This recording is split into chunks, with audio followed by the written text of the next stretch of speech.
a very important workshop, or at least important for us. I hope you find it important and useful as well.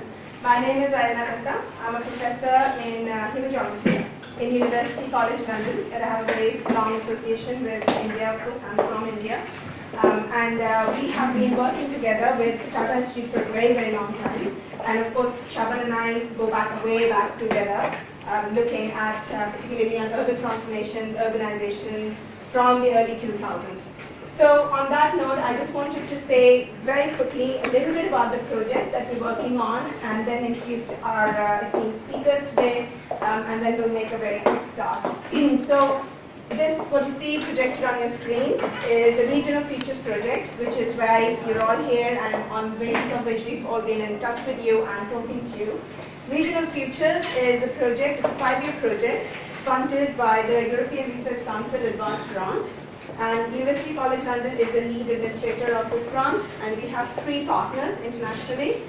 One partner, of course, is a very important partner, Tata Institute, with Shaban as a collaborator, and Neha Gupta here, who is our postdoctoral fellow. All of you must, if you don't know me and Shaban, I'm sure you all know Neha very well.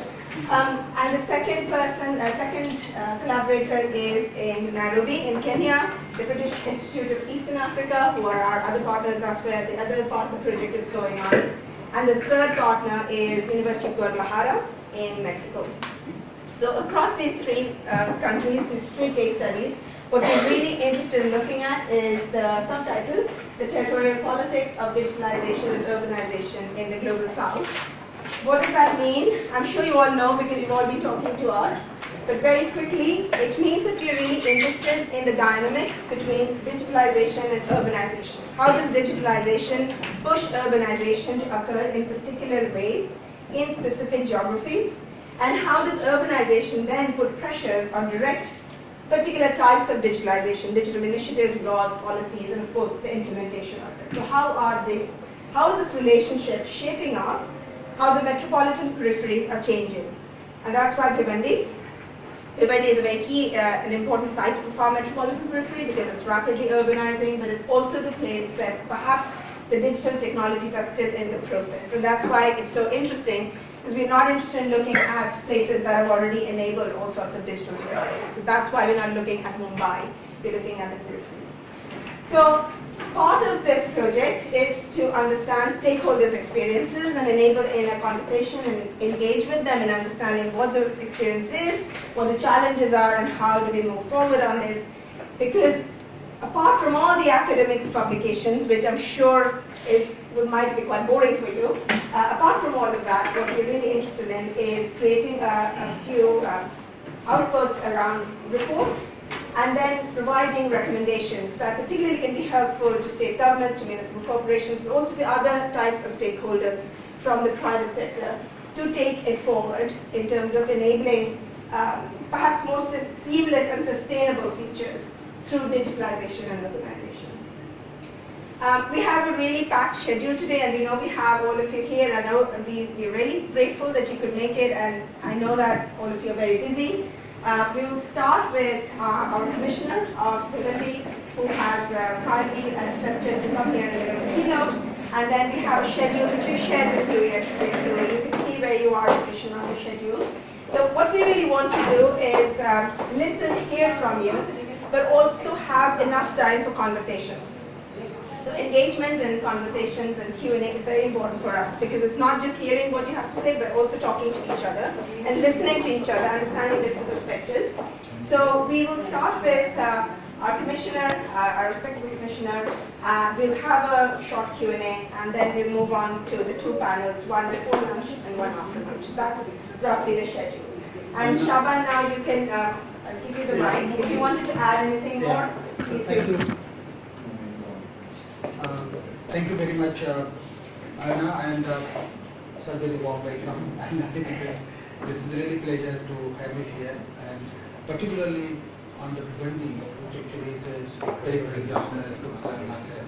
And we are interested in looking at how the urban periphery develop. This is a very small get-together of very intelligent people, I must say. And we thought that not to make it very public, but keep it very limited and discuss. And that were actually we thought. And Before you start, I request Professor Arna to welcome you with a bouquet. Mangesh बसून चेअरवर मंगेश खाली बस आप थोड़ा सा इधर हो. I'll just take a photo. Thank you. Yeah. With us are some very senior planner and administrators, but we have also very important architect and planner who is with us, Alim Bhai, and I request Professor Arna to welcome you, sir.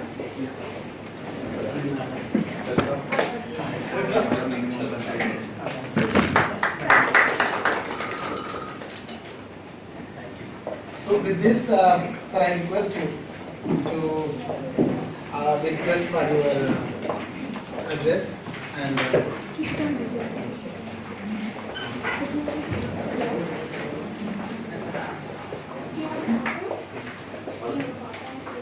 No.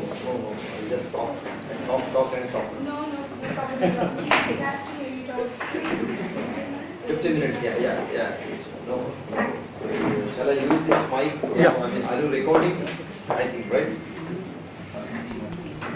in fact, sir it's already on. on, Yeah. It's already on. it's not. No, for this thing you need a separate mic. This is for me. Okay, that's fine. So- It's recording, I think, right? It's recording.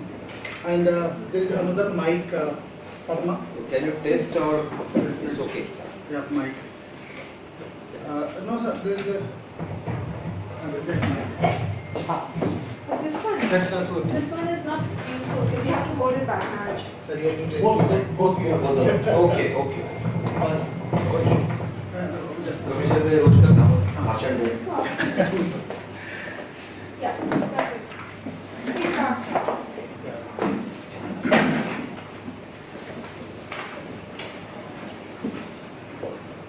Slightly it is warmer here, I don't know. Yeah, I think so. Otherwise, sir, if you can want to shoot that No, side. it's okay. I'm fine over here. I'm fine over This here. is. So I can put it off, sir. You can, yeah, please. It's a little Because I think that this AC is this. This problem is it's on, not on over there. You just put it off.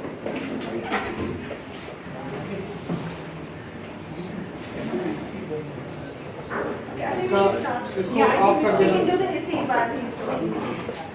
AC क्यों उसको देखना है AC को नीचे इसको बंद कर because it's emitting the heat. आपको कभी AC put I चालू realize, है. sir, बोलो नहीं. हाँ प्लीज आप प्लीज आइए लेकिन please Shall we start now? Yes, please. Yes, please. First of all, thank you so much, Neha ma'am and the whole team for inviting me to such a great place. That's a very known all over the world, and very important topic you have chosen. That is the digitalization of the government machinery, because it's actually government is made for the public. So whatever public needs and whatever government can do in convenience of the public, we are bound to do that. As stated by in introduction, that you chose Bhiwandi because it is lagging behind in digital things. On the contrary, it is exactly opposite. We are the first one to introduce many more things in digital world in all Maharashtra. One of them is PRAN card. PRAN. That is a permanent retired person's audit number. That is called PRAN card. So I'll just read out what is PRAN card. It was the first time introduced in whole Maharashtra, and that was by Bhiwandi Municipal Corporation. That is called National Pension Scheme. Okay. So that's a permanent retirement account number. That's called PRAN card. So that was introduced by us first. So what is the use of this PRAN card? It's a record for all the persons who joined after 2005, November 2005, and this record will be kept for all purposes for the pensioners. I will tell you the benefits. You can use that for the critical illness, you can use for the higher education, you can use for the withdrawal of the amount also, just like your credit card or your provident fund number was there. Similarly, this is the PRAN card, so we started that first time in whole Maharashtra. Second credit for us is starting the Abha card, that is Ayushman Bharat card. We were the first to introduce the card among all municipal corporations in Maharashtra, and that was in the 2023 we introduced. We can test that this Abha card is for every citizen of India. We can test that right away also. If you know your Aadhaar card, just go to the Abha site, put your Aadhaar card number, and Just 1 second. there will be an OTP on your mobile, and your Aadhaar card is generated. So you want to try right now, you can try right now. Why I am saying this? To see the level of digitalization and see the level of progress that we have made in such a smaller municipal corporation like Bhiwandi, which is actually a D category municipal corporation. Okay. Now I will just read out some of the highlights and some of the achievements in this field, that is digitalization for the citizens in Bhiwandi. We have provided online services to all the citizens. One is the banner management software, QR code, that we are going to implement very soon. So all the posters and banners and holdings that we are talking about, they will have the QR code. They already had for this election. So we know after scanning the QR code, we know this belongs to whom, who has paid for it, whether it is authorized, whether it is legal or no, or we are supposed to penalize the things and remove the banners. Okay, so this is a QR code. NOC is given by Environment Department online now by the Municipal Corporation in Bhiwandi to make the functional web-based command system with mobile app for citizens of Bhiwandi to file daily basis of complaints regarding all the Municipal Corporation functions. I just read out something.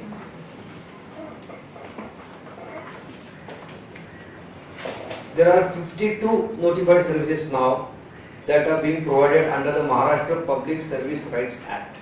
Okay, these are all online services. So let me just read out a few of them. Issue of birth certificate, death certificate, issue of marriage registration, issue of property tax deduction, then giving certificate of no arrears, issuance of property transfer registration, issuance of certificate of transfer of property by right of inheritance, issuance of zone certificate, then giving part map, issuance of construction permit, issuance of tillage certificate, issuance of occupancy certificate, providing tap connections, providing census connections, issuance of fire extinguisher services, issue of firefighter final certificate, new taxation, retaxation, preparation of tax demand, avoid tax exemption for non-residential properties, self-assessment, registration of objection, division of property into subdivisions, certificate of no arrears, reporting 40 meters, reporting unauthorized tap connections, water pressure capacity complaint, water quality complaint, trade business stock certificate, issuance of certificate for clearance for mandap, that is single window yojana, obtaining a new license, renewal of license, license transfer, license secondary copy, change of business name, changing occupation, change of license or partner name, change in the number of partners, increase or decrease, cancellation of license, renewal notice, new advertisement license, sky sign license and renewal of that, new cinema filming and license renewal, self-renewal of business licenses. So many services we are providing online which are already active. Then there are 15 notified services, they are proposed to be provided very soon.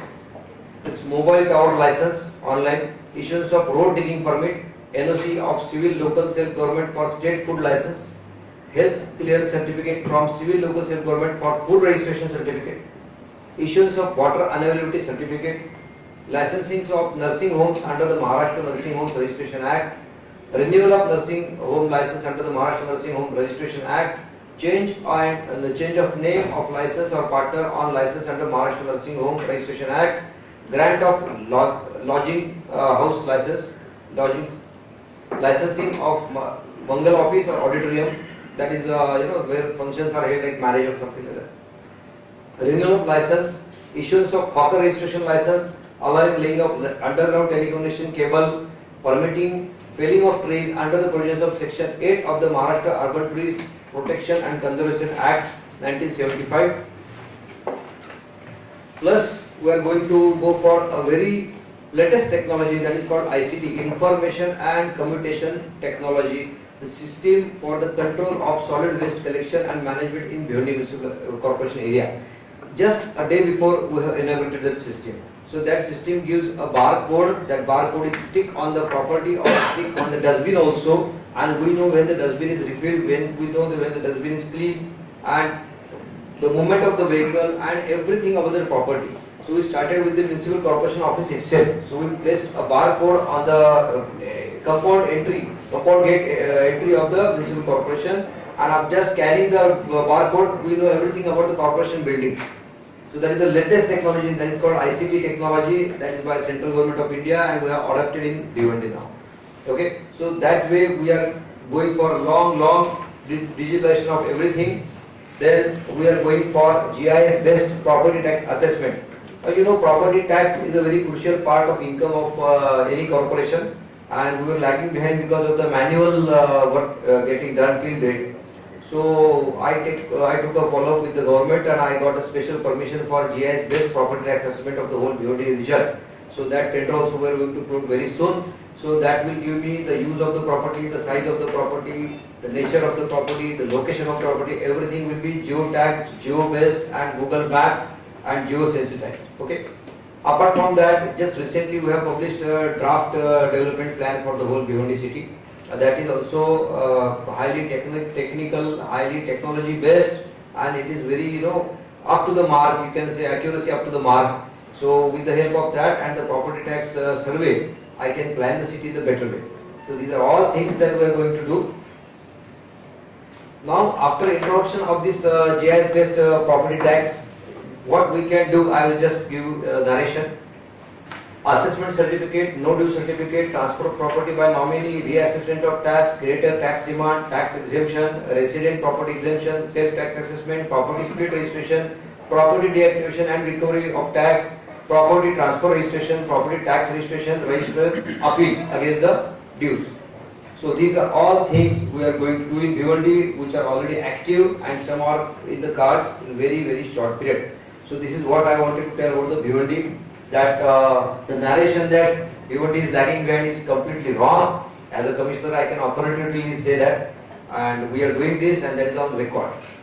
So thank you so much. That's what I wanted to tell about the digital work that we are going to undertake.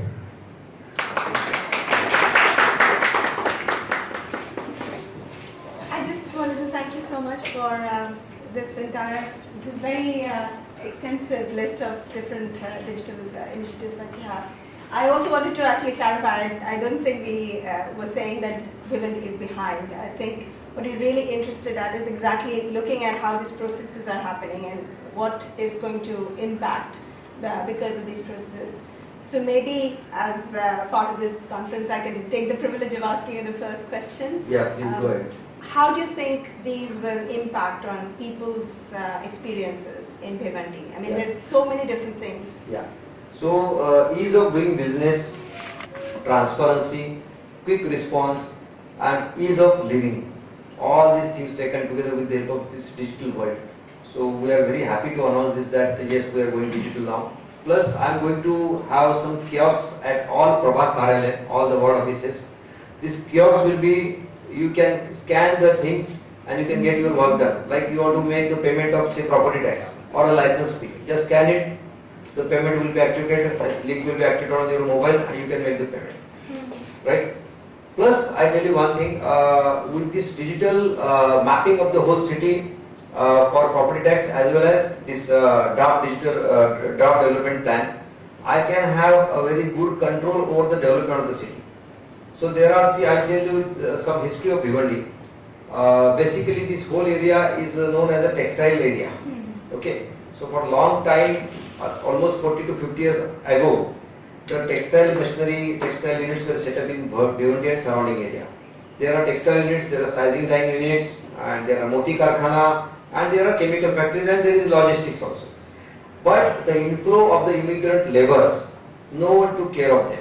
Right? So Bhiwandi was developed into completely unplanned city, illegal constructions rampant, and the reason being the demand and supply ratio. Okay, there was a high demand of the affordable housing, which was not provided by the management of the corporation, by the government also, and by the industry also. So now we are going to use this opportunity of the property tax survey as well as this new development plan for giving these people a good residential facilities like SRA or cluster or Pradhan Mantri Awas Yojana just to put on record, we just few months ago we had a contract with the Mahapreet for implementation of the housing scheme under Pradhan Mantri Awas Yojana in Bhiwandi region. So that will be 10.76 hectares and more than 8,000 houses will be provided to us free of charge in this contract. Now these houses I am going to use for shifting these people when I am going to for the cluster development or for the SRA scheme. Now these are the necessities of the city, right? Now if you see Bhiwandi city as such, there are multiple gardens available, but there is no parking space available. There is an auditorium available, which is only one in number. There has to be multiplied. We have hospital, private hospitals are there, but government hospital is only one IGM. So now I am going to have another hospital that is called BGP by GGB Petit Hospital. We have already built the thing. Now we are going to inaugurate very soon. So all these things, a planner needs the data, and the digital world is the easiest way to get the data. So with this data, with the help of these eminent architects that today they are also going to deliver the lecture, we are the city planners. So I am going to plan the city in such a way that it will be a next smart city. I tell you one more thing about Bhiwandi is that it's a very well connected. If you see, there is 8-lane road is going on, that is Thane to Shahpur Rasta. Then Samruddhi Mahamarg is just few kilometers away from Bhiwandi. Then this bullet train is also not very far from Bhiwandi, just some 21 or 19 kilometers, something like that. And then another express train is coming through, going to Surat, that is also near Bhiwandi. Apart from that, there will be a coastal road which is in plan. So all these things taken together, Bhiwandi is the highest connectivity city in coming future. These are my words, this is my observation. Apart from that, the new airport that is going to be constructed, New Bombay, will have a direct access to the airport from Bhiwandi. So imagine the location's importance. As on date, it is only known for the textiles and logistics. However, the logistics industries in Bhiwandi Municipal Corporation area are limited. They are outskirts of the government. One more thing government has done is they have prepared a plan for Bhiwandi surrounding notified area development plan. So that is also on the cards. That is in process. I am going to follow that also. So all these things taken together, you can imagine that without digital data, it's very difficult for do anything. Now all this, my all health services are digital. As I told you that Aadhaar card is there, and all the data is there, the Janma Mrityu and all that. All things we have gone digital now. So for me to plan something for the citizens is very easy, right? So I need good roads, I need good infrastructure, I need good housing societies, I need good housing schemes, I want to make the city smart, I need good Wi-Fi connectivity all over the city, anyone can access the Wi-Fi from anywhere. All these things are actually happening, and very soon the dream project that we have undertaken will be completed. So this is what I wanted to tell on this summary. Thank you so much. Yeah. Thank you. Well, we can open up now. Any other questions from the audience Yes, please. and the participants? If you have a question, please introduce yourself and then ask.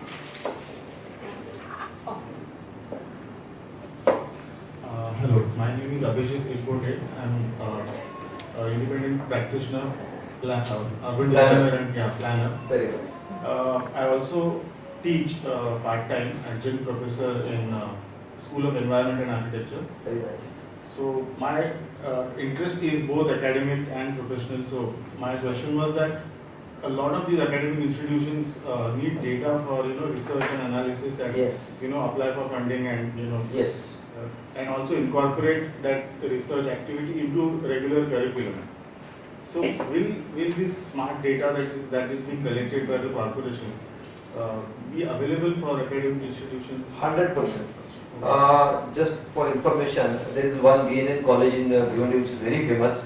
But today that lecturer is there, Mr. Kakavipure. Okay. So I made a contact with Mr. Kakavipure through municipal corporation that whatever the environmental studies are going to happen in Bhiwandi, you are supposed to share with us, and whatever data we have, we are supposed to share with you. Okay. So he is our environmental consultant. I tell you one very fine example on this thing.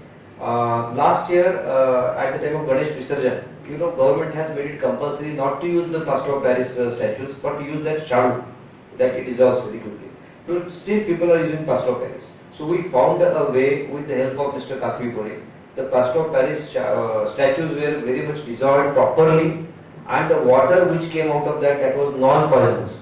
So with the help of certain chemical treatment, we made it sure that it is environment friendly, Apart from that, the remains of the whole statue we use for pillars for gardens and composting, manure and all that. So like that, all these things. Now Varada lake is there. He will elaborate on that in the evening. So Varada lake beautification is on the cards. The Varada lake is very big lake in Bhiwandi, very prestigious area in Bhiwandi, and it is full of all kinds of very rare animals, right? Fish, very varieties of fish, and the fauna also. So flora and fauna, both the things are there. So all things we are digitalizing this also, right? So at the time of beautification, Varada will be a center of attraction, just like that flamingos are coming at Thane Creek. The Varada will be the next center of attraction for rare birds, for the rare species of fish. This is my dream. So we are doing that also. So Ekbote sir, I was just telling you that the data that is with us, it is for the public. So you can access it from anywhere. No problem. We are not going to restrict the data unless and until it is a personal information. So for the city related thing, the data is available for you. Right? Yes, sir. So when we go to digitalization, the one And introduce yourself. okay, I'm Raveena Metkar. I'm a consultant in ENY. I'm urban planner cum civil engineer. So one basic question is there. Like when we go to digitalization, one biggest thing comes, which is the security. Yeah. When we digitalize the thing, when we open up the things to public, then data can be accessible. It can be hacked. So what we are doing regarding this? Yes. Coincidentally, I am also BE Civil. So town planning is my core area, you can say. Ma'am, it's a very tricky question, a very critical one. See, these all data that we have, it is through government sites only. So government has got its own anti-hacking system and backup system.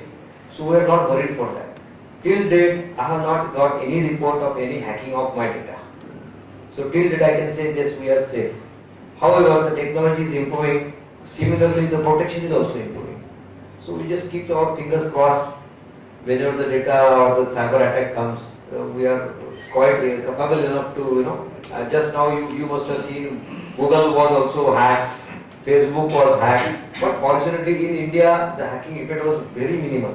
It happened in European countries and USA, but in India it is very minimal. So I can say that our engineers, software engineers are very capable of, doing all these things and preventing all this data theft.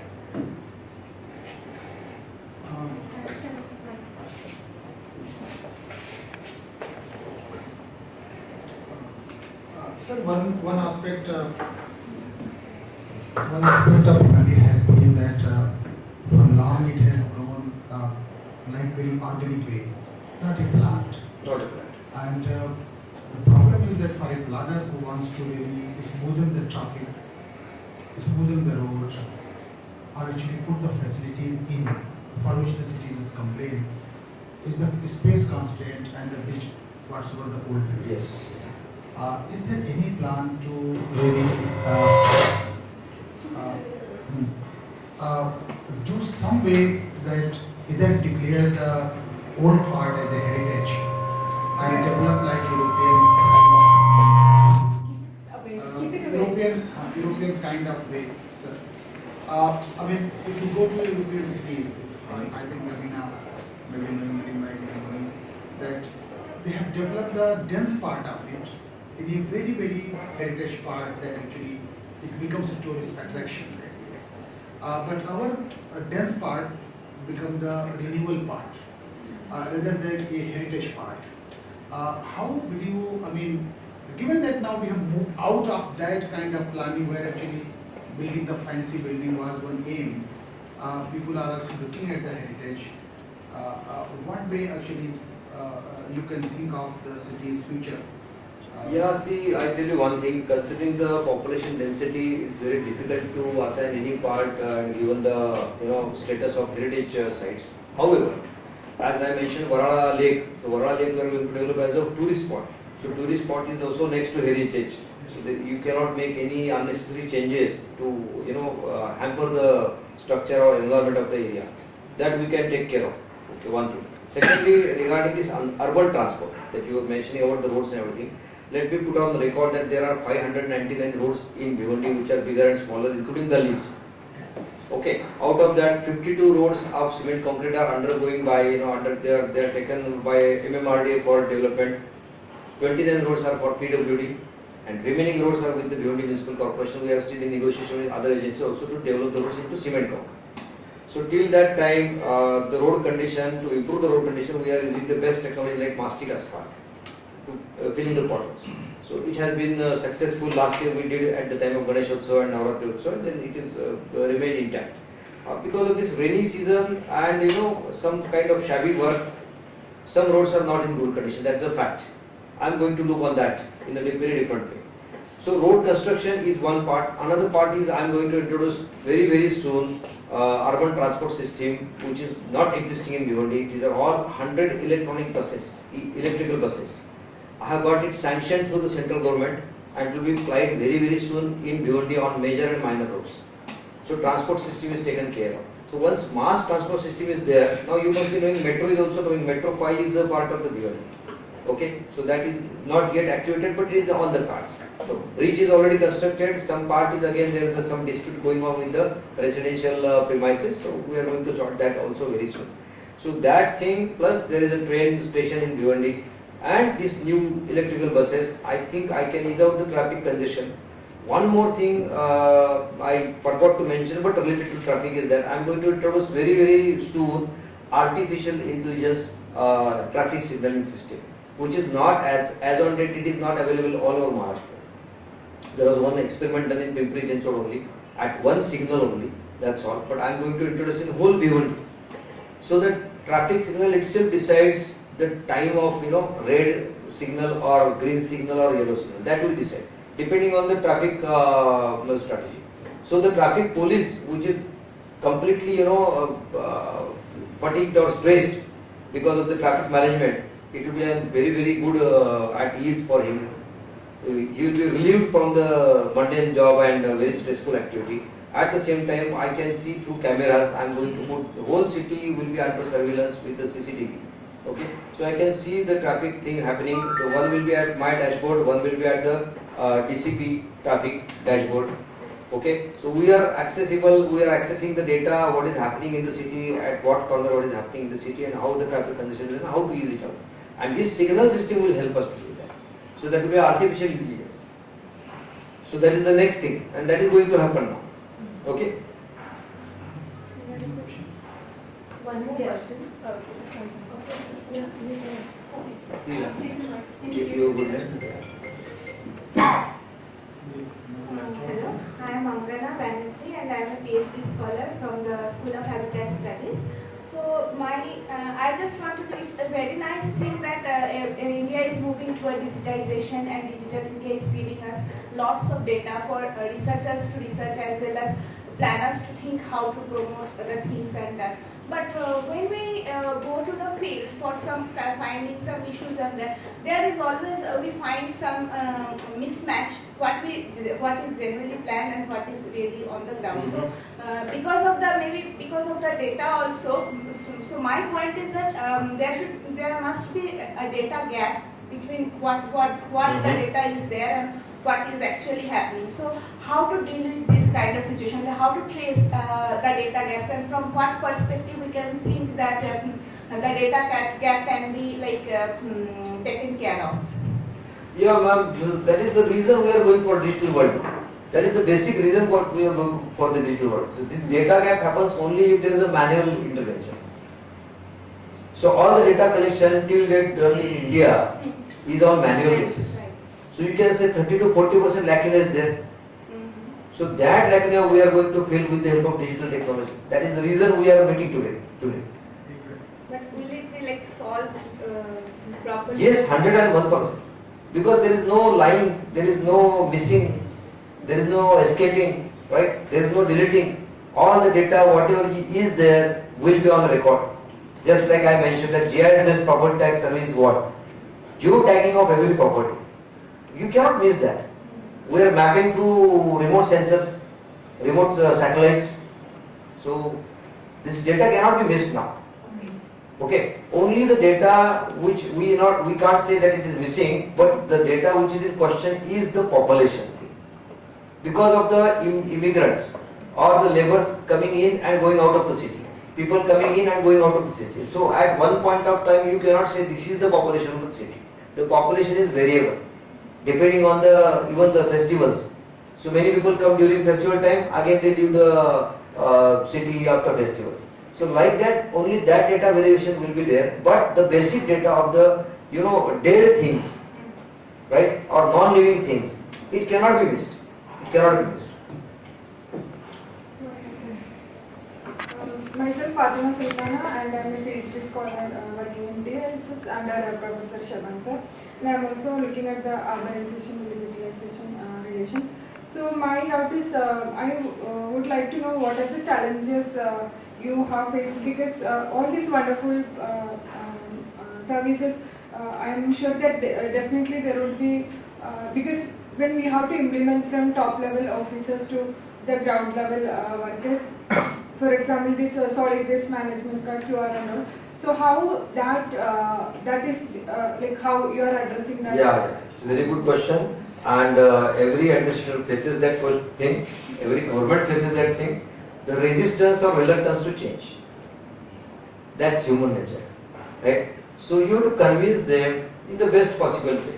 You have to motivate them, you have to convince the benefits, and you have to train them. So training is also a very crucial part of all these things. If I don't train the last employee, he is of no use to me, and the organization will lose a very good resource. He is my human resource. Ultimately, all these things controlled by some human beings, who are the chief officers or who are the HODs or who are the actually working in the field. And if I use this data for their benefit, they will be happily joining us. Right? I should make them aware, I should make them strong by supplying this data to them. For example, if my Safai Karmachari is there and he knows for sure that this area, okay, without anyone calling him, he knows digitally that this area is having a lot of problem with respect to cleanliness, he can address to the point. So training is one part, convincing is another part, motivation is third part, and fourth is the law. You have to implement. If your willpower is very strong, you have to implement that. There is no escape. I am also part of the machinery. I am not away from the government machinery. So whatever government decides is bound to act upon that. I am bound to do that. Sir, a follow-up question to, I would like to know that there is any digital education planning from your side to this people who are not very much like equipped. Conversant with this, yeah. See, technology has to be taught, technology has to be brought before them, and it should be user-friendly. Once it is user-friendly, it is done. Now, I will give you a very recent example. Ladki Bani Yojana, you must have seen Maharashtra Mukhyamantri Ladki Bani Yojana. So these people were supposed to file the online form. Many people were not able to file. Once we taught them, it was cakewalk for them. They were so happy that yes, I can register my data and I can get the benefit in my account directly. It happened. 88,000 cases we solved in Bhiwandi. 88,000 in just weeks time. That's a record again in Thane district. Okay. So technology is there. You have to convince people. You have to make it user friendly. And see, it's a matter of habit. Once when computers came during Rajiv Gandhi's time, right, the honorable Prime Minister, everyone was resisting. It will be, problem for the employment, and it is why so much computers are necessary when we have got good human resource. Now see, one computer has generated employment for 10 people at least. So multiplied, actually it multiplied the employment.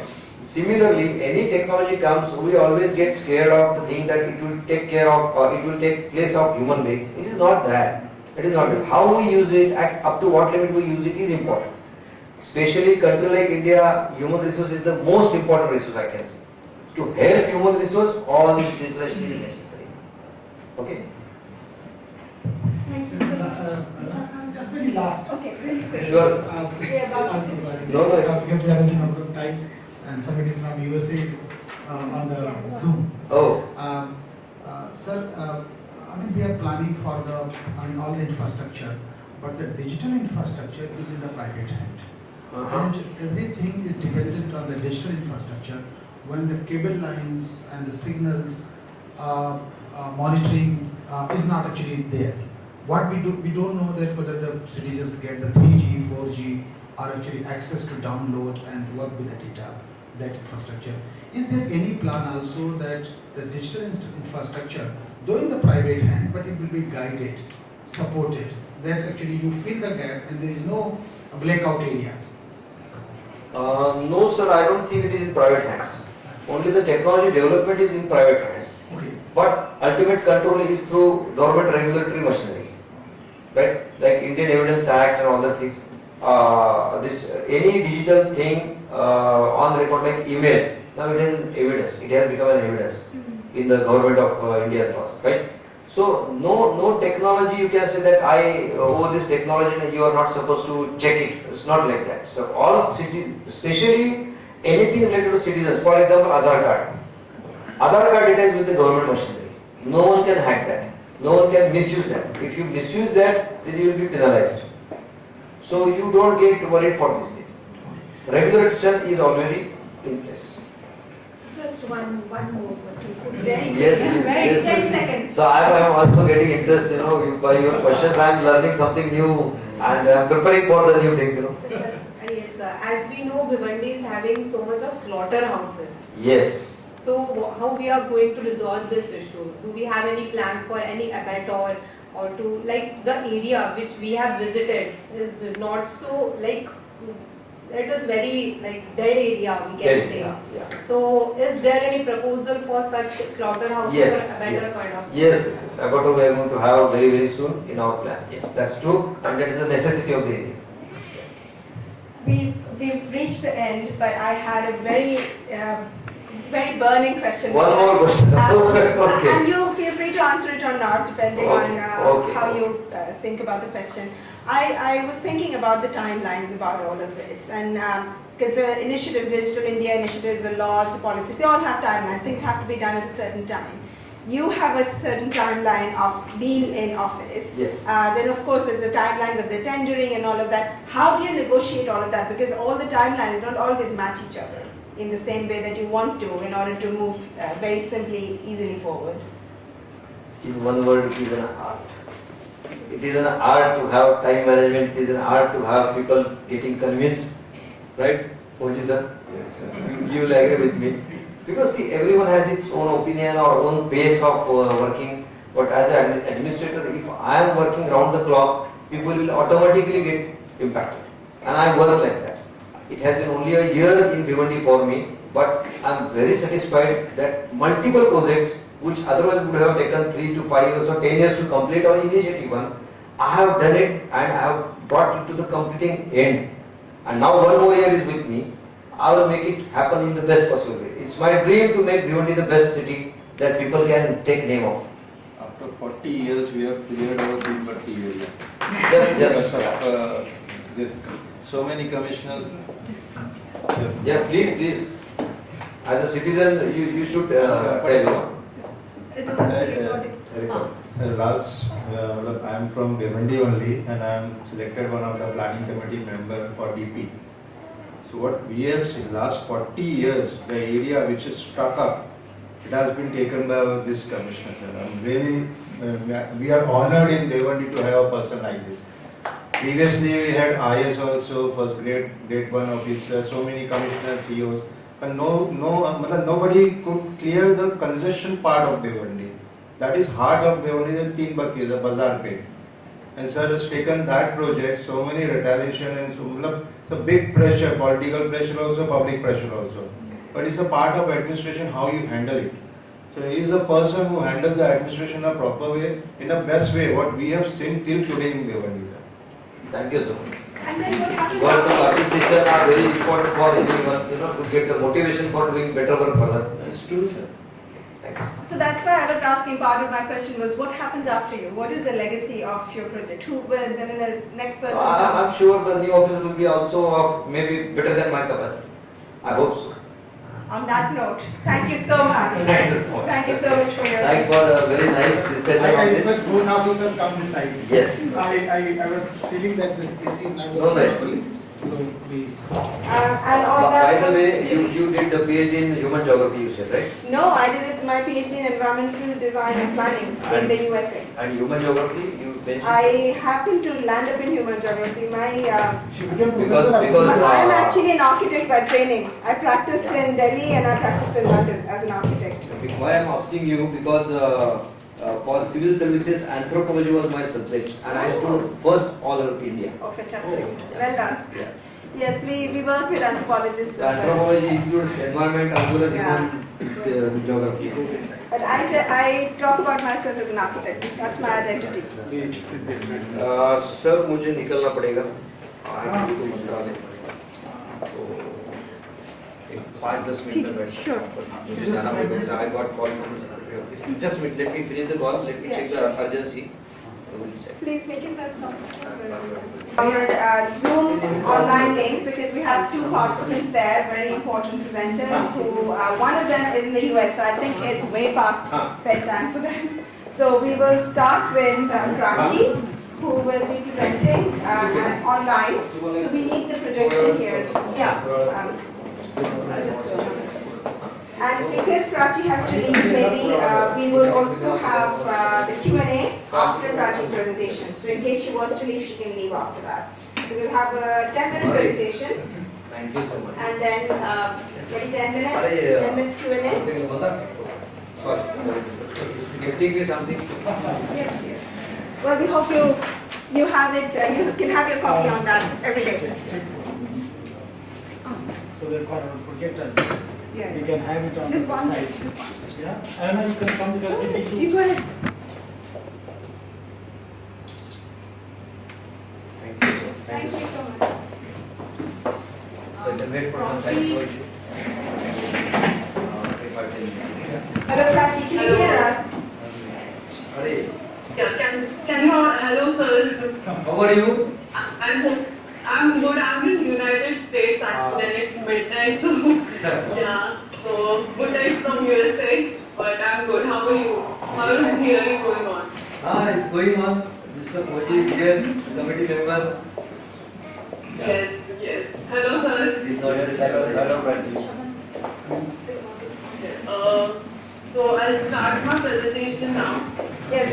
You have 10 minutes, Prachi. So what we will do, since you have to leave early, we will do the Q&A right after your presentation, although we were planning to have a joint Q&A together.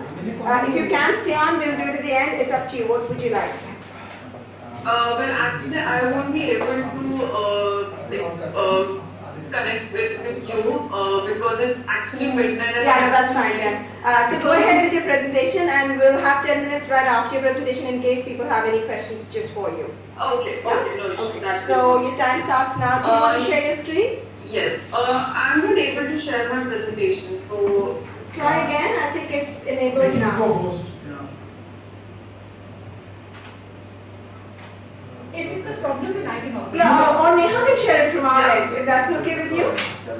yeah. No Yeah, issue. so Neha will share it. with Neha, so Yeah. if she can. So you can start, and you'll very quickly see the presentation on the screen. Did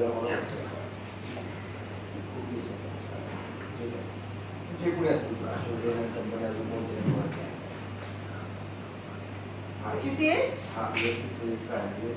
Yeah.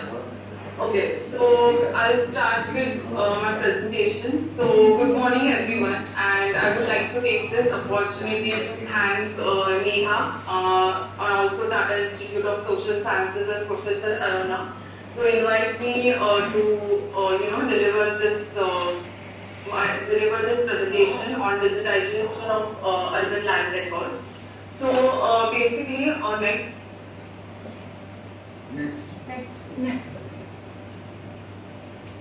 so I will talk about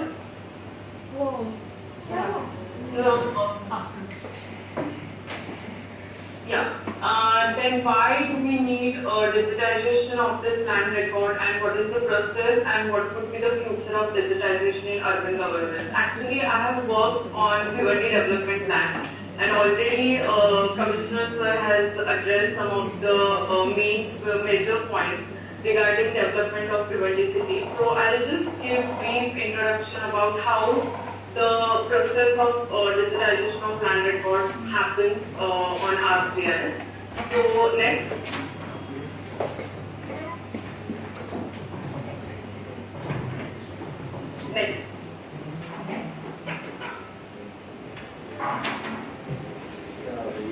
Prachi, is this okay?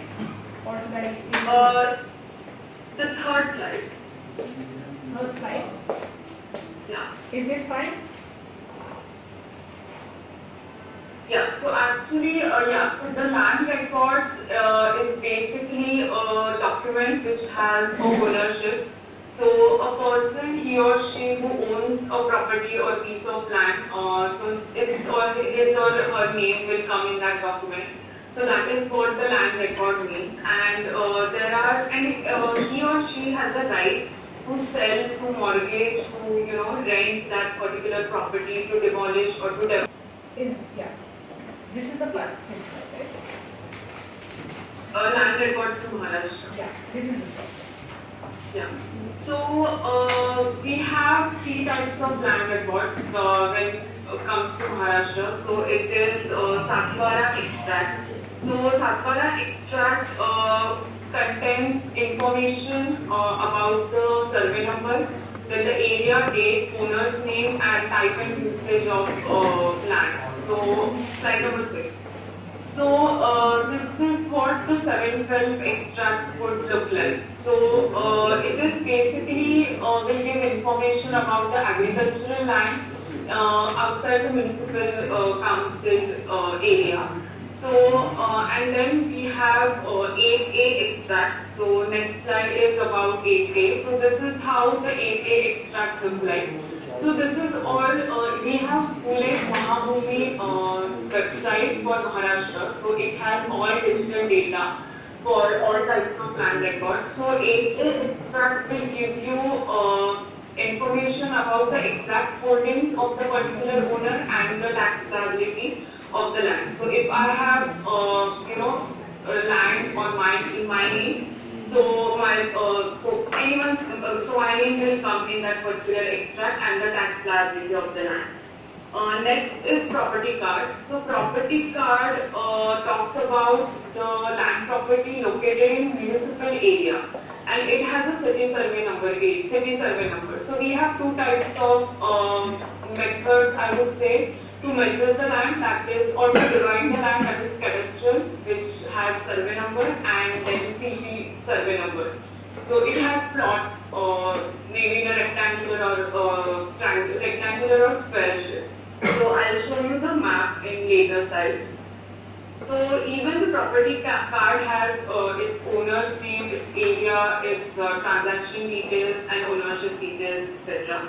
So next is what are the different departments of revenue administration. So we have recovery of revenue. So revenue department is responsible for all these land records. So all the cadastral maps, city survey maps will come from revenue department. So revenue handles recovery, then the measuring of lands, the registration of land alienations and treasury. So as far as urban planning is concerned, measuring of land plays important role because that is what we will need for development plan, for town planning scheme and etc. So as far as for Bhiwandi is concerned, there are total 12 villages that we have studied and we have digitized their land record.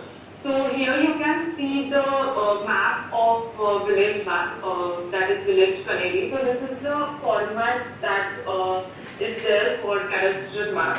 And you will get this kind of sheet from Deputy Superintendent of the Land Record Office. So that so in every district and at every taluka's place we have Deputy SLR office, and from that office will get this kind of maps. So now, why do we need to digitize these particular land records? I mean, what is its importance? So the next slide, that is, so we have, because of digitalization in ArcGIS, so we have used ArcGIS software, and my teammate is also sitting there, Raveena. So both of us, we have worked on this project. So I think she will also guide you regarding this digitization of land record. So this will help to integrate land record management. Also, it will improve the data accuracy and efficiency because it is all digitized, it is all, it will come on one platform and it is very easy to access that particular data instead of hard copies and all this, papers and maps and everything. And also it will improve and the spatial analysis also because you will get real-time data which is very, very important in this age because it's AI and virtual reality and everything. And also it will be accessible to public, the process will be more transparent, more easy for people to access that particular data. Also it will be, and eventually that will help in urban planning and development. So next is now what is the process of digitization? So I hope you guys can see the slides, right? Yeah. So the process of digitization, so first we collect data from all the government departments. So Deputy SLR, that is the office that we can get all the cadastral map, village maps and everything. Then we conduct drone survey, which is very, very important step while digitizing this particular data. For drone survey, we have worked with one agency, so those people were responsible for all the technical details for drone survey. So I won't go in much detail, but I'll just give you the brief introduction, like what the procedure is. So DGPS survey, then georeferencing of drone image, total station survey, then we actually draft the GIS base map containing all the cadastral number, all the CPS number, town planning schemes, plot number, etc. All the physical features. Prachi, just a moment, I think the commissioner wants to say something. She can hear me. Prachi, can you hear me? Well. Can you hear me, Prachi, now? Yes. Yeah, thank you so much. Actually, I have to reach Mantralaya very soon, so I have to leave now. I'm so sorry, but I will read the presentation afterwards. So Neha ma'am will share with you. Yes. Thank you so much, Prachi. Bye bye. Yes, See Prachi, you. can we take a photo with the commissioner? Oh yes, आपका सबका photo रह गया है. Prachi, Just very good. just 1 minute, okay? अरे हाँ, आपका सबका photo आया ही नहीं. Some of these files will be shared, sir, in the website. Yes. Please come. अभी सब लोग. Speakers. All the speakers come. Yeah, speakers. Come. Those who are. Yeah. Yes, sir. Please come. Yes, sir. I'll take your photo. Please, you're a guest. You come here as a Ma'am. you're a guest. Ajay, let him. Raveena.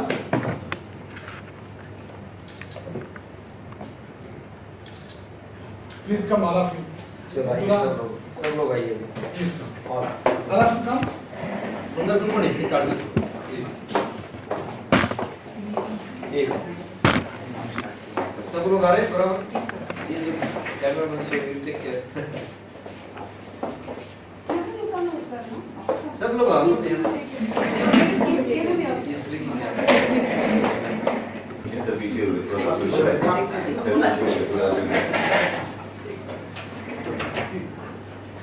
Window open करना. नहीं वो on light on करिए. Light on करिए. एक सब. Problem doesn't matter. Yeah. One more. Thank you. Thank you so Bharat much. ji ने पूरा ले लिया होगा. It's a pleasure meeting you. Yes. अभी वापस आइए आप. Definitely.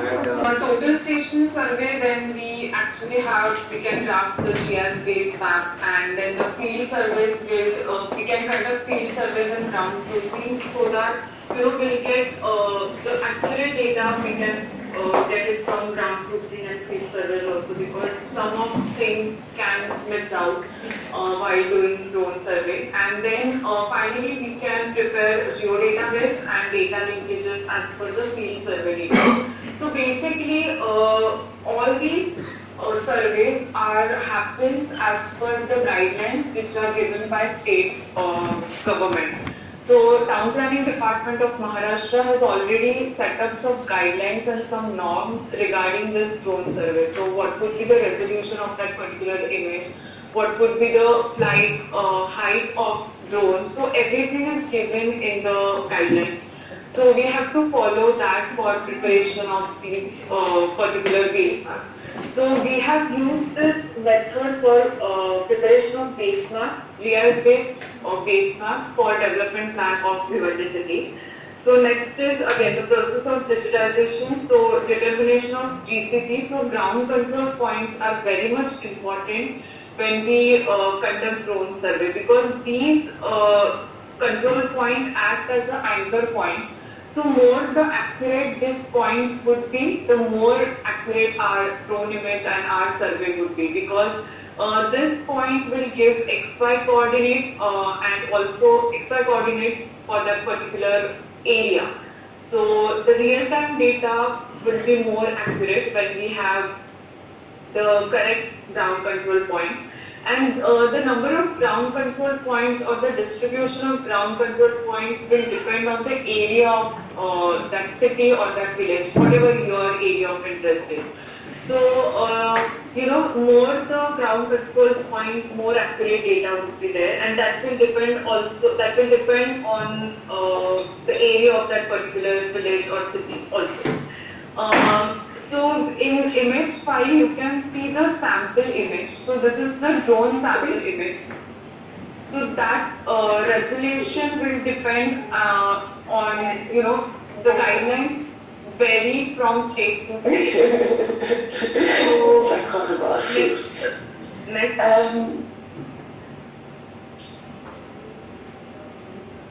Yeah.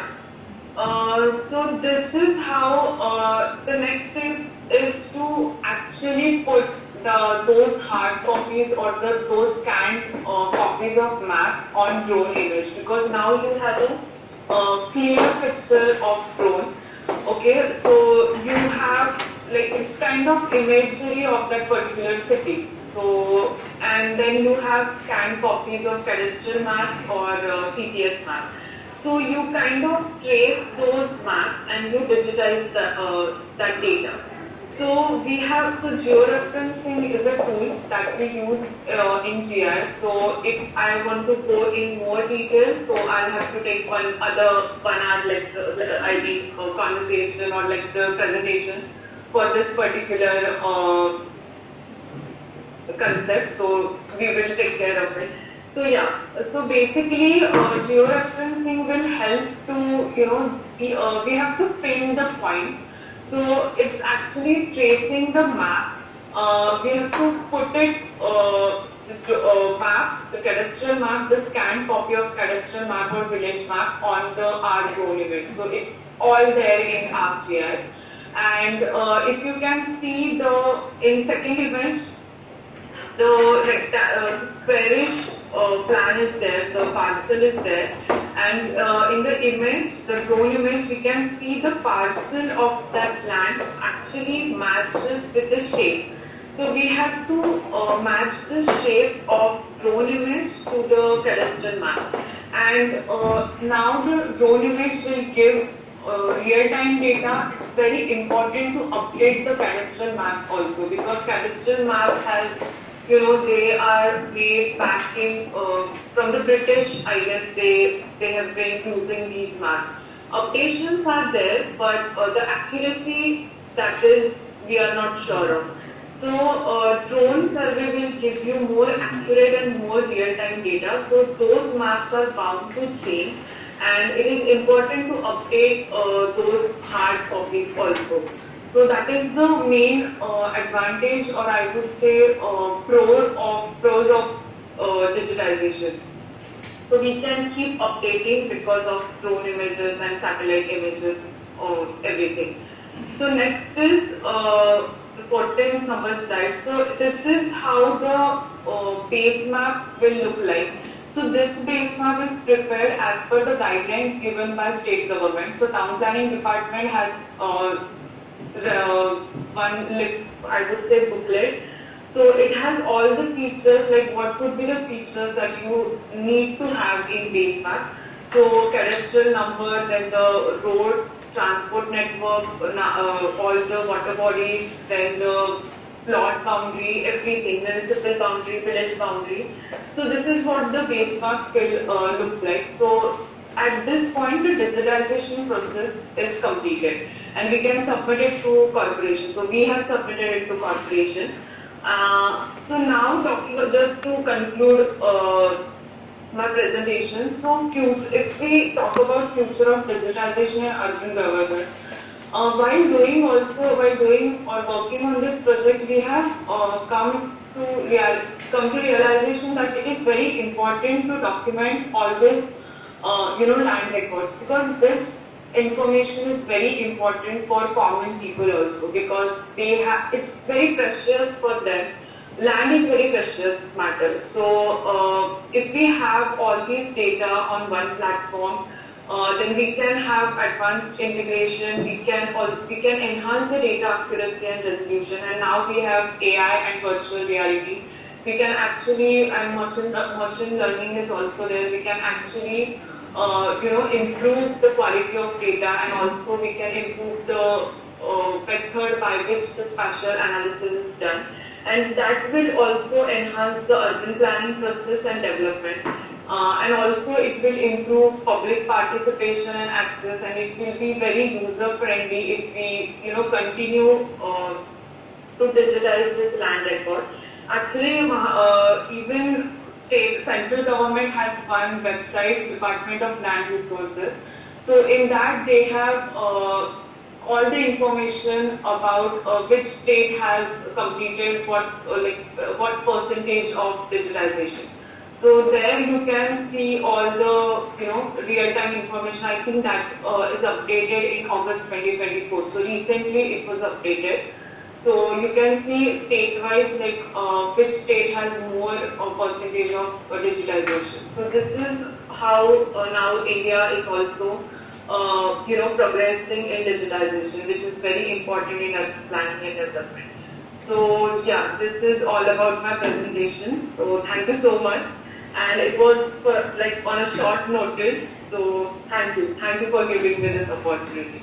Thank you so much, Prachi. It was very, very insightful and very useful for us to know about these different ways that digitalization can be done. And also apologies because you had an interruption in between. You had to also wait for some time before we could start. So sorry about that. I am aware that it's way past your bedtime. So what we'll do is we will see if anyone has questions both from the online and the Zoom participants as well as here. Yeah, we have one already. Please. Hi, my name is Abhijit Ekbote. Hello, sir. Hi, so I am an independent practitioner, urban designer, and also keen user of GIS. My experience has been that open source software and technologies are much more accessible. So if I have noticed that the use of QGIS, which is one of those open source platforms, which can use GIS analysis and everything during documentation. This makes data and the processes, methods accessible to communities who are not really, cannot afford ArcGIS and the expensive sort of infrastructure or mapping. So, would like to know your views on that. Well, in that view, I think public awareness is also important, because they are not aware of the software. That is true, because ArcGIS is, I think, architects and planners and GIS practitioners, they can very well aware of the softwares. But I think if we aware, or if we conduct some workshops or seminars or something like that for people, for common people, like how this process works. So I think that would be very much, it would be a baby step toward it, that the public awareness is, I would say, is very important. So conducting workshops, seminars, and meetings. So on a day, I think on a monthly basis or something like that would help in this particular process. Thanks so much, Prachi. Any other questions? If not, I think we should thank you and Again, we kind of you to join from the US when it's a really odd time zone for you, but we will keep in touch. Thank you so much for your presentation. Yes, thank you. Thanks. Thank you so much. Thank Yeah, you. bye-bye. Bye. So without further ado, we'll move ahead with our panel today. Jatin Patel is not here from NCOM because obviously it was quite short notice for him and he wasn't able to make it. We have next we have two other presenters in this panel and then we'll do a Q&A with both. We have Abhijit Ekbote and then Raveena. So, sorry. Abhijit, did you want to start your presentation? Did you have a file? Yeah. Thank you. Start.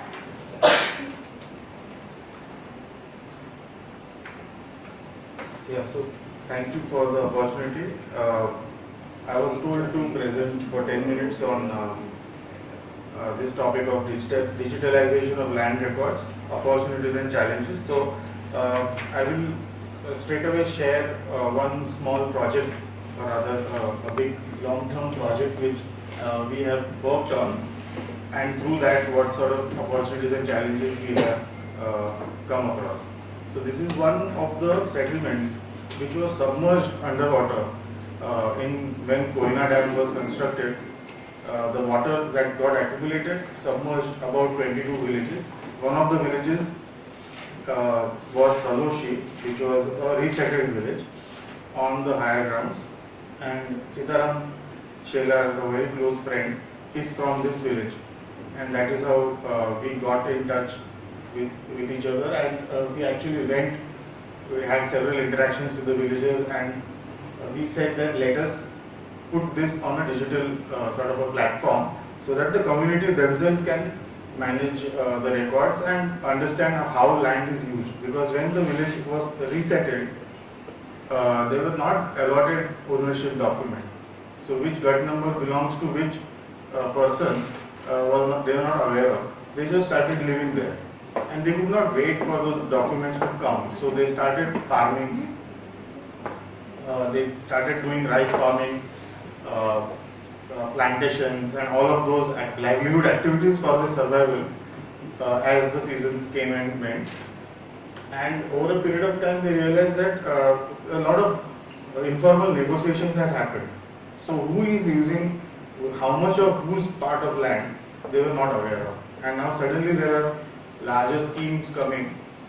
So the villagers are aware that we should have some digital information about how we use the land of this village, so that if tomorrow some big plan comes, we are ready, with something. So this is what the project was all about. All we had is one map like that, which was A3 size map, and this was how it started. So we looked at the Google image and we looked at the gut map, and we realized that the watershed is actually the village. The watershed defined by the mountains is actually the village, and that's how the entire forest. There was also a sacred grove there, which existed inside the village. So we first resorted to remote sensing. We used digital elevation model to understand how water is flowing through. And when we went on ground, we realized that it is quite close to what really how the water flows. So this became a big reference point for us. Then we also did remote sensing of the slopes. So we understood that the blue areas were steep slopes, and then there were flatter areas, the red ones, and then in between areas. So where there was no habitation, clearly those were the areas which were very steep slopes. We also could extract contours from the digital elevation model to understand the elevations. And then what we did was we did a lot of participatory mapping.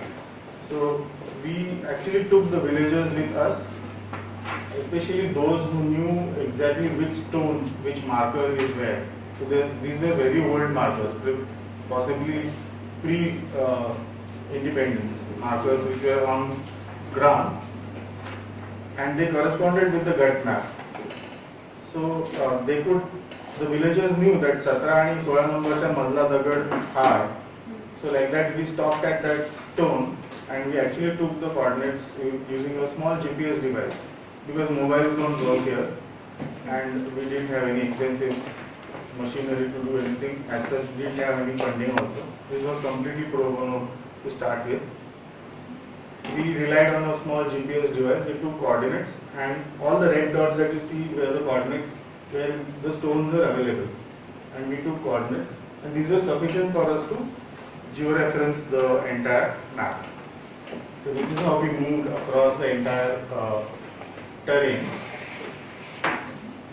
and we were able to georeference the wet map. So you can see that there is a distortion that has happened, but that was bound to happen because the land is quite sloping and the image had to be stretched. Then that was used to do the basic digitization of the entire village. So we drew over that the georeference, exactly what Prachi was talking about, we georeference and we drew over the map. But it was not so easy. We had to go into each number. For example, number 18 was having parts within it also. So we started then solving the jigsaw puzzle.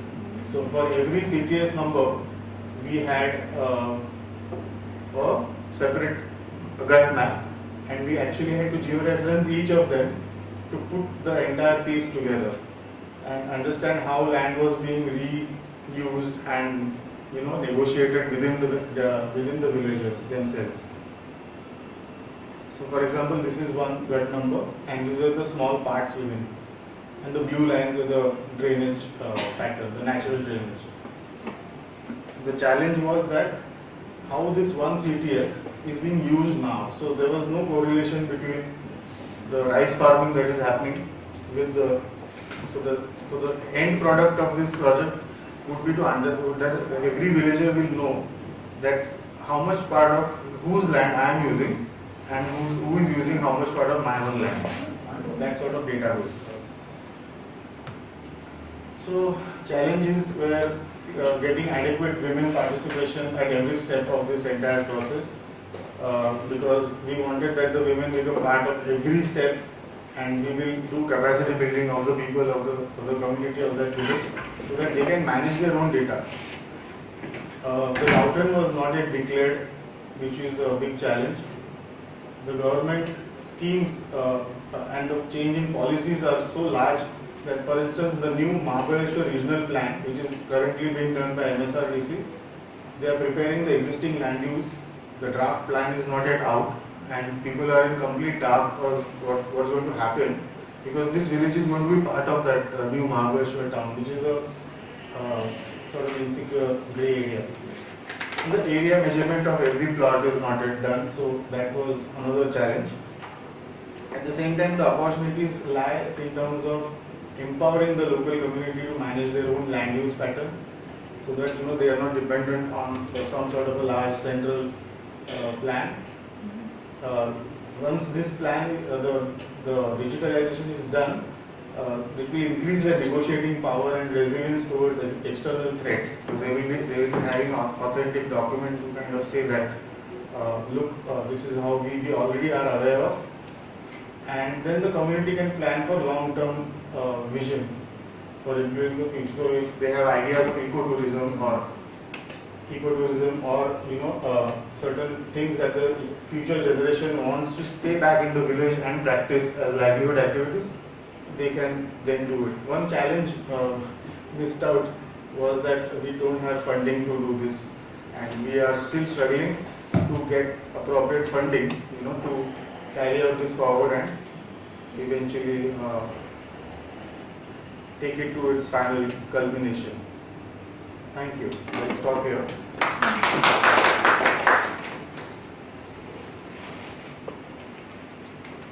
Thank you so much. And mic तो कुछ problem है नहीं, phone के पास मेरा वैसे हो रहा था ना, इसलिए बंद कर दिया। Thank you so much, and thanks for also keeping well within time. So we will take the questions later on. We will move straight away to Raveena. and then after that what if we can be part of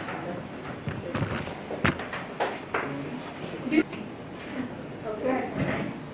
So I'm Raveena Metkar, civil engineer cum urban planner.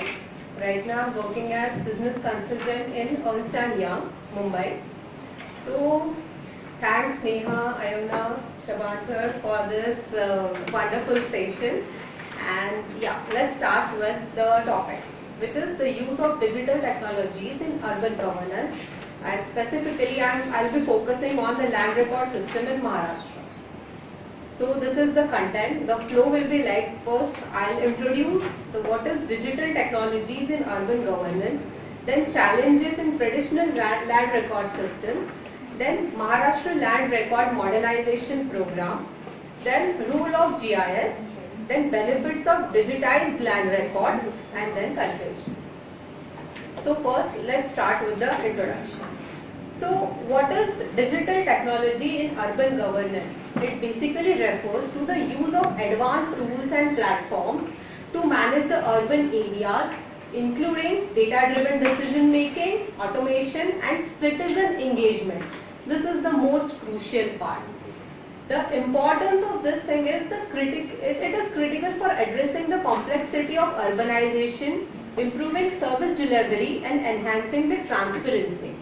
The basic thing which comes up, after digitization, the transparency comes into the process. The conventional process is quite tiring, it is not transparent, it is manipulative and corruption chances is there. So after digitization, the chances of all these things will be less. Then the key tools which we are going to talk about is GIS, Geographic Information System, Artificial Intelligence, Blockchain, Data Analytics and many more is also there, but specifically we will be focusing on the first one, which is GIS. Then challenges. Like why I am first talking about the challenges, because after going through the challenges, then we'll come up with how we have resolved this challenge. So yes, this is the challenges. We can see in this picture the traditional and conventional land records in, like Prachi also told about this thing, that in DSLR, in that department, this is the picture we get, the old maps, the turned maps, and after digitization, the things will be changed. So first challenge is the inaccuracy. Manual records were prone to errors, which leads to disputes over land ownership and boundaries. This is the major issue. Second is delay. Then processing of land transaction was time consuming, often requiring multiple visits to government offices. And we are quite known about this thing that government office के चक्कर काटने ही पड़ते हैं. Like for one single document also, we have to visit that office again and again. Like we have worked on that Bhiwandi-DP. Like I don't know how many times I have gone to DSLR and requesting for that maps. So after digitization, this thing will be reduced. Then lack of transparency.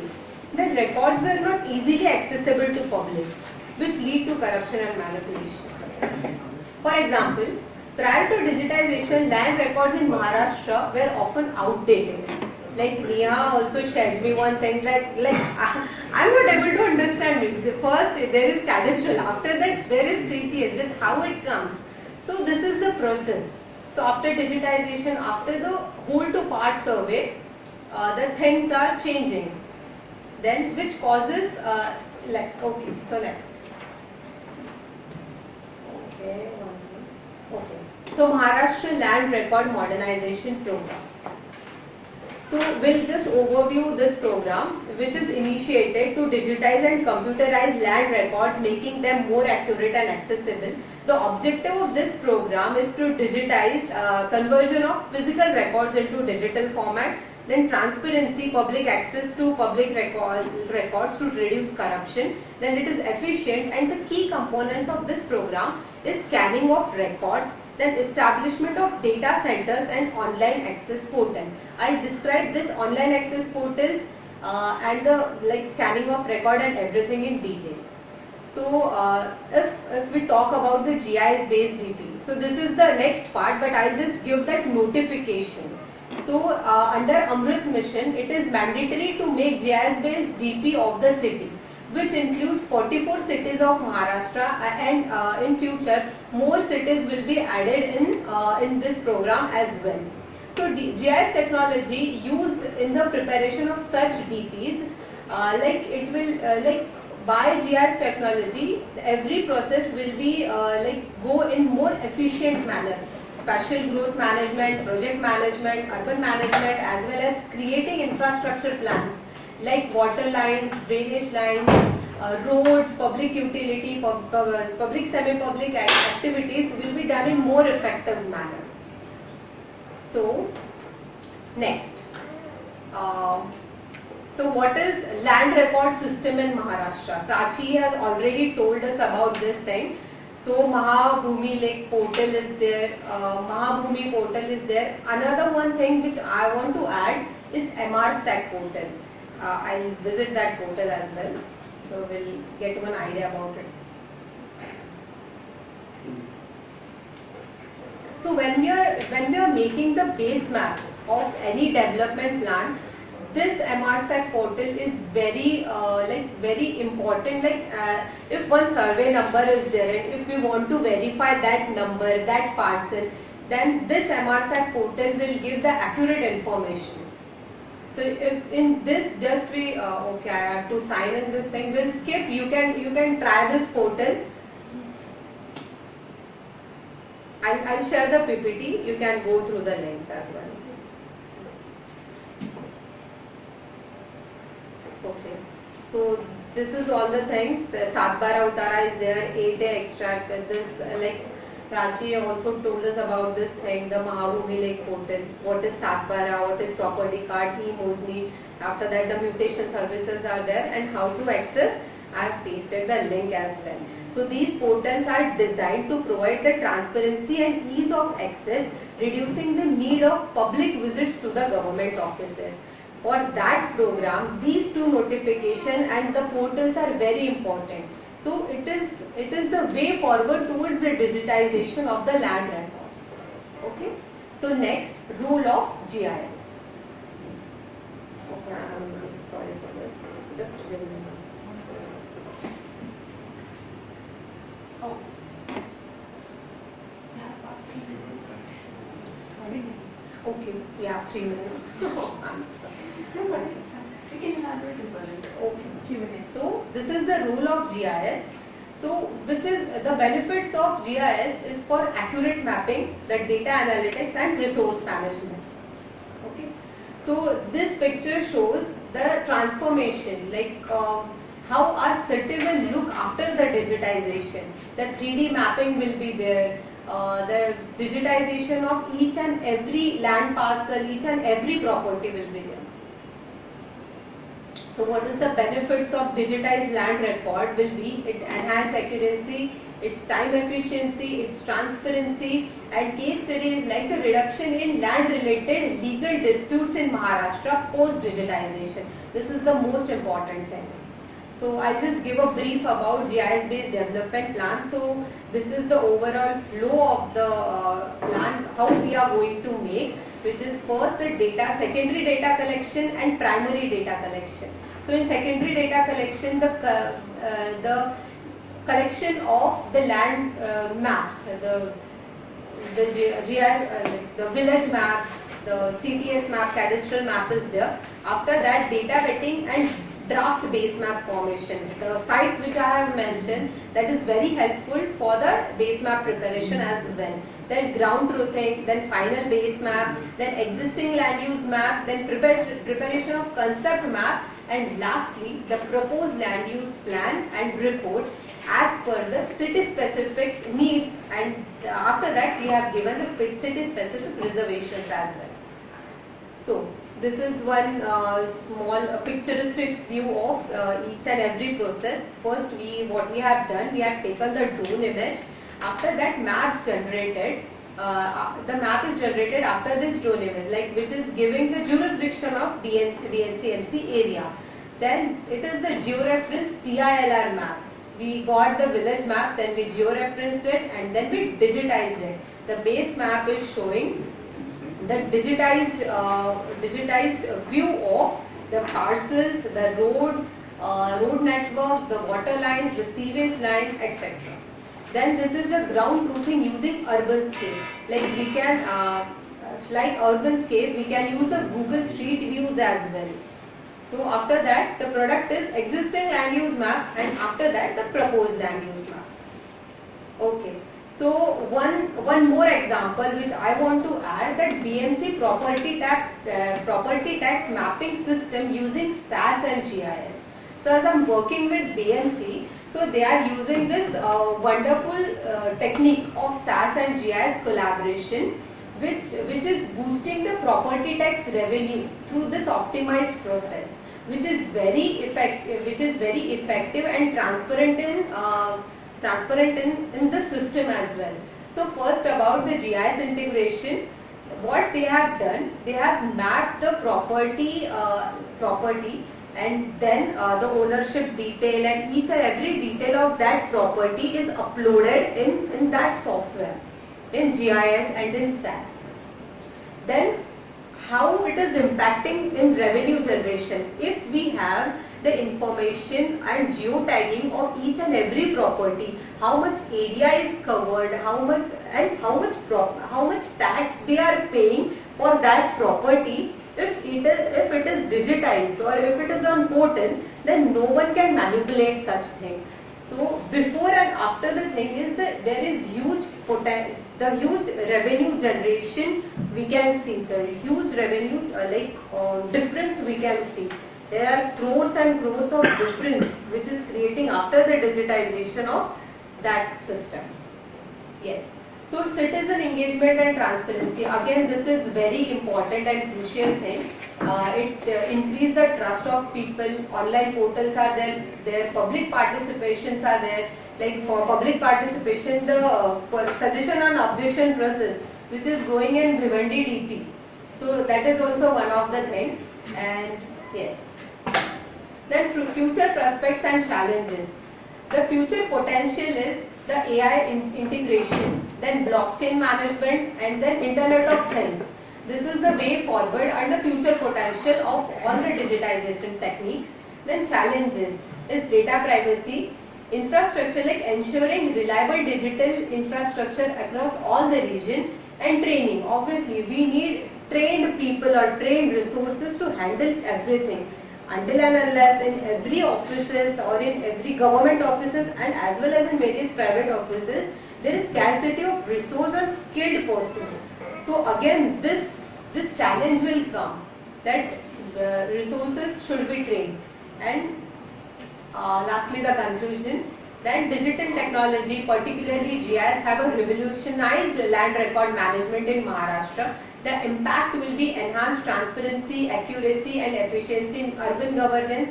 Then my final thought would be the continued innovation and adoption of digital tools are essential for sustainable urban development. And call of action is to encourage to explore and implement digital solutions in areas of urban governance. So this is all from my side. Thank you. Thank you so much. Thank you so much both of you for this very detailed presentations and very different but complementary presentations. We have run short of time. We were supposed to go down for lunch, but we will take about 15 minutes and we can have around 15 to 20 minutes depending on how many questions we have, and then we can have a roundtable discussion before lunch. If everyone's okay to sacrifice 15 minutes from their lunch. Thank you. Indians are very flexible. Yes. So any first questions?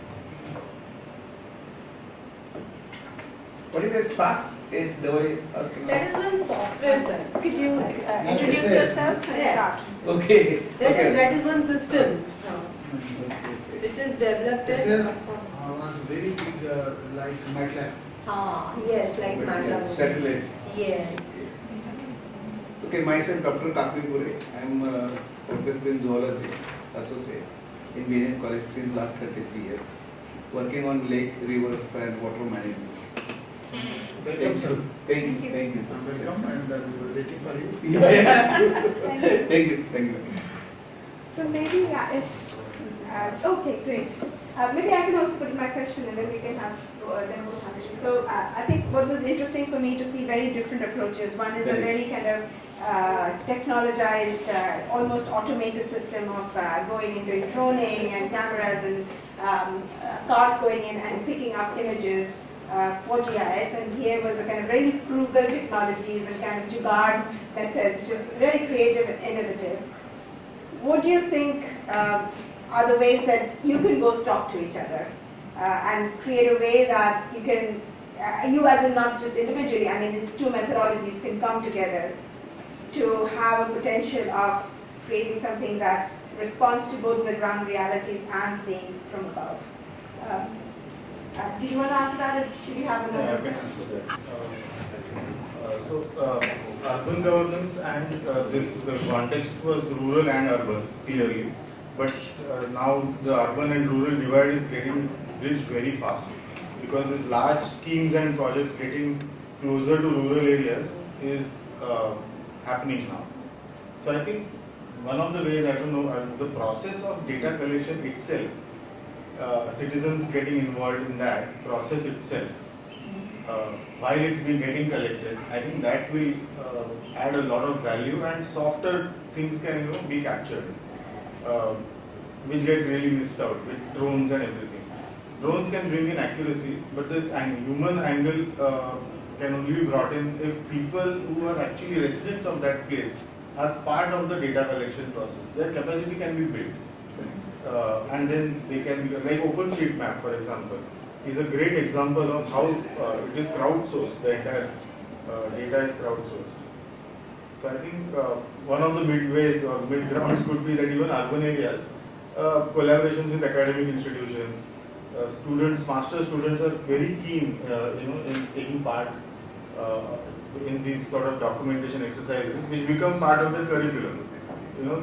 Certain things like that could add some sort of softness to the map. So what I think sir has worked brilliantly on greenfield development, right? That is a completely greenfield project. And in this, the software sometimes fail. I cannot say fail, but on-ground surveys, like what it done, it's very crucial at that time. When we don't have the boundaries, demarcated boundaries. In brownfield development, like in Bhiwandi, we have proper structures. We can mark it and digitize it by drone. But in the greenfield, there is no such scope. So we have to actually visit that site. We have to see that from where this ridge is going, from where this valley is going, because ultimately it is the matter of a human property. And in areas, yes, and obviously that line marking, that particular area of that parcel is very important. 10 meters square and 20 meters square in Mumbai is also a very huge area. It is having potential. It is having it is very crucial. So yes, this is the thing. Thank you. Can you pass?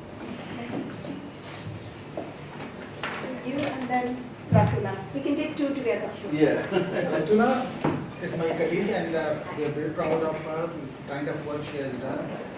Just I want to introduce her. Community-based urban she has done, and she has done enormous, and half of the year she remains in the field. And that is actually crucial for us, really to understand how the communities are feeling. That this juncture, what the morning we were asking, that this juncture between the what is reality and what actually going on. What actually the government is doing and what it is. So she is trying to bridge the gap. And she's here. Yes, please go ahead. Please introduce yourself. My name is Felicita. I'm from the Department of Health System Studies. So my question is that to ma'am, you have spoken about trust and blockchain. So I just wanted to understand more on how the data, like the big data, is being collected and how it is stored, and how the privacy and security are being maintained. Okay. See, this is the another part.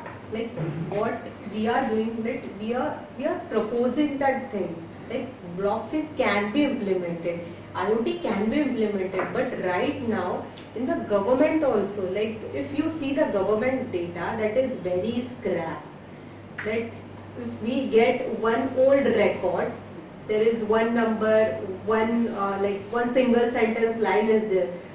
Manually we have to feed everything on Excel. So yes, this is the thing, this is the number of schools, this is the number of hospitals in the city. And because it is in government draft, it is the document given by government, that's why it is authorized. And the thing is, the blockchain or all this thing should be implemented in software. This is the idea which we are giving. Right now in government practices, it is not implemented. So yes, this is the thing. While doing the data collection, the primary survey, the secondary survey, we are getting the scrap data. We are processing it, we are digitizing it, and then it is coming on paper. So afterwards, after the digitization, the next way forward will be this system management. Actually, if I could pick up on that as well, because the data privacy is a very important issue, but there's also data custodianship. Okay. And I think both your presentations are slightly interesting because they're the different data custodians. So I wonder if you could also say something about the privacy and the data custodianship. Because in your case, it's the community that keeps the data, right? Who keeps the data? The data, that is the final output will be handed over to the community. The villagers themselves will have access. We also know, we had shortlisted some people to train QGIS, which is the open source software. We will keep one computer with all the data and everything in the village itself, so that whenever there is a need, something can be printed immediately and the quality can be shown that look, even if the new Mahabaleshwar regional plan is coming in place like this, we have lands like this and our land use pattern is like this. So that was the whole thing. The custodian will be the villagers themselves. So I just want to come back to Raveena on that. Do you think potential exists for the sort of data that the DP collected for this to be a more kind of open data for the public? Yes, it is open data for the public. No, in reports also we have mentioned everything. Whichever we got, which is authorized, everything we have written, everything we have put it on open source. So there is no such thing which requires security, because it should be transparent. How many hospitals are there in the city? It should be known.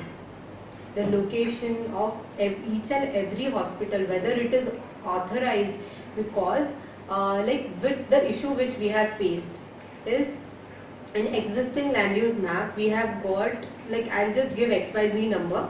There are 1,000 clinics which is there in ELU which we got, but in records it is just 100. Yes, so that's why we can see the 900 clinics, that must be illegal then. So that's why everything should be transparent, what I think. So will the shapefiles be shared with the general public? If RTI is filed, because BMC is having that shapefile. In fact, Bangalore DP is also having that shapefiles on portal. So if we asked Commissioner Sir or authorities, they can also put that shapefile on it. Did you want to respond, sir? Sorry, let's come back to you. I'm here to work on Bhiwandi-Nizampur. You have shown the complete process. Through a certain process, you have been given guidelines from the government side, state government side, to prepare a DP. You have gone on site in actual, and you have done a drone survey also. Yes. So before finalizing the DP, coordinates are not matching, and as you said, property wise, by 10 or 20 meters wise, much gets matter. But you have seen in Bhiwandi DP, as we are the planning committee member, review committee member, we have to govern and we have to give our opinion and we have to give our decision that this plan should get published or not. But what we came to know is a complete mismatch of government record and existing land use. One thing. See, the negative part I want to highlight, I will highlight in my words when I have a chance to speak. But the major fault is that if the previous government records are wrong according to the land use or according to road survey, so what guidelines you people have to, you have taken some guidelines in that? Are you aware of it? Before publishing the DP, are you aware that everything is getting mismatched? Some particular survey number, no boundaries are matching. There is no match with the previous DP. If the city survey record is there, the city survey card is shifted to another card. The structure shown on Google map is looking in the other part. This all mismatch. It is not your fault. It's a government record fault, accepted. But have you taken any guidelines for this? How to match these all? Because once the digital system is implemented, now what's happening in Bhiwandi, especially I'm talking about Bhiwandi, all previous plans are getting faulted, which we have, sanctioning body has sanctioned the particular building permission on a particular number. That survey number is getting mismatched. All the road alignment has been shifted. If the road is getting shifted on the second alignment, there is no land between the building and the road. So have you taken any guidelines on this part, how to match this? That is my question. Yes, sir. So before finalizing the PLU, we have geo-referenced the previous DP as well. So taking the cognizance of the previous DP, we have made some modification, like the basic modification given by the authorities. So we have just redrafted or realigned the the existing roads. We have widened the existing roads. Like in Gauthan we can't touch, but where it is need to widen the road, we have done it as per the authorities' demand or authorities' need. Secondly, the survey numbers mismatching, so it can be a manual error, sir. So we have multiple times we have gone through the cross-checking of that survey numbers, but sometimes it seems that in records there is 32 number, in DP it is 33 number. So we are also in confusion that which number should be there. So that part we have just put it for suggestion objection. So the person, My question is not that what you are answering. My question is that here particular survey number that is not getting matched with the previous record. If you have done example survey number 50, so you have done a complete drone survey, you got the coordinate, you got the guidelines from the government side. But that survey number 50 boundaries, what is shown in the previous map, village map, it is not getting tallied according to new records, what you have given. Madam, you cannot change the previous record. This guideline is given, a specific question I am asking. You have instructed from the government to change the previous records? No. So how can you change the previous record? We are not changing the I will previous. show number of examples in this DP. What we are facing, lot of problems. Okay. People are coming in suggestion and objection, they are having the same question. मेरा survey number ये था, now my house is shifted to another survey number. Maybe we can come back to this during the next Q&A if everyone's waiting. But thank you so much for raising that. I think it's a very important issue. We've been talking about that as well. We have two more questions, and we will just try and take the two questions and try and answer hopefully as soon as you can. So Ratula, introduce yourself and yourself, and we'll take both questions together. Raveena, there's a question here. I'm Ratula. One second. Ratula. Policy and governance. Thank you for your presentations. To you, Raveena, I think following from what Sir has been sort of pointing out, and I have heard about this even in the Java case in Orissa, and NIU is trying to map doing the digitalization of land records. Some of my students have been interning there, and they pointed out to this exact kind of mismatch. If the previous land records are wrong, or and they don't tally, what do you do with this new digitalized report? And because you land up creating new forms of illegalities, which becomes a new sort of round of problems in this. So in that respect, I'm not going into that because Sir has raised it, and I think it has been recognized in other circles. But I also wanted to ask, what about the legal disputes that already exist on particular lands? Because you seem to say that this kind of technological sort of, land records will come with very clean land records. I'm not sure from the legal perspective how does that actually happen, because because that's what the courts are for. It doesn't get resolved by simply digitalizing land records. Those disputes still stay on, to my knowledge. So I'm just wondering, how do you sort of deal with that? Yes. Could you pass it to Raveena? We take both questions and please keep concise answers because everyone, I think we're all waiting for that. I'm Aditi, pursuing PhD in School of Social Work. So I wanted to understand, what about the homeless population in the urban spaces? So when you're doing GIS mapping, land use patterns, so how do you, what do you do? How do you deal with the homeless population living on the streets, on the pavements, and in the open public grounds? So how do you deal with that situation? How do you map it, or how? Pass the mic. Thank you. Okay, so first I'd like to answer that for this, the illegal disputes, for that the committee is there. Like sir is talking about, the planning committee is there. So if the public comes and tell that this survey number is not matching, this parcel is not matching, our home is shifted. So it is manual work only.